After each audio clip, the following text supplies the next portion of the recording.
There's no feeling more intense than starting over. If you deleted your homework the day before it was due, as I have, or if you left your wallet at home and you have to go back after spending an hour in the commute. If you won some money at the casino and then put all your winnings on red but it came up black. If you got your best shirt dry cleaned before a wedding and then immediately dropped food on it. If you won an argument with a friend and then later discovered that they just returned to their original view. Starting over is harder than starting up.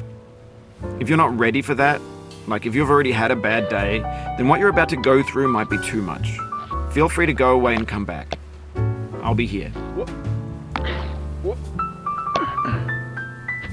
Alright, thanks for coming with me on this trip. I'll understand if you have to take a break at any point. Just find a safe place to stop and quit the game. And don't worry, I'll save your progress, always, even your mistakes. This game is a homage to a free game that came out in 2002, titled Sexy Hiking. The author of that game was Jazuo, a mysterious Czech designer who was known at the time as the father of B games.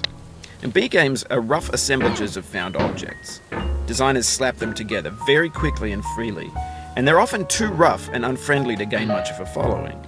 They're built more for the joy of building them than as polished products.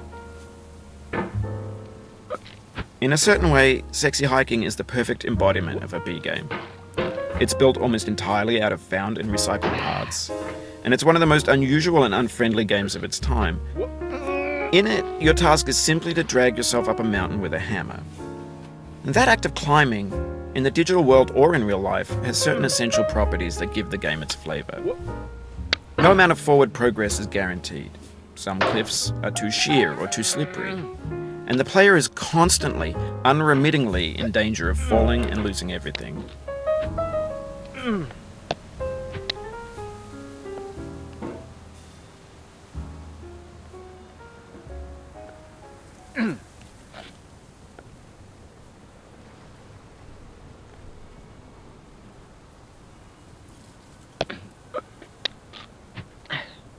Anyway, when you start Sexy Hiking, you're standing next to this dead tree that blocks the way to the entire rest of the game.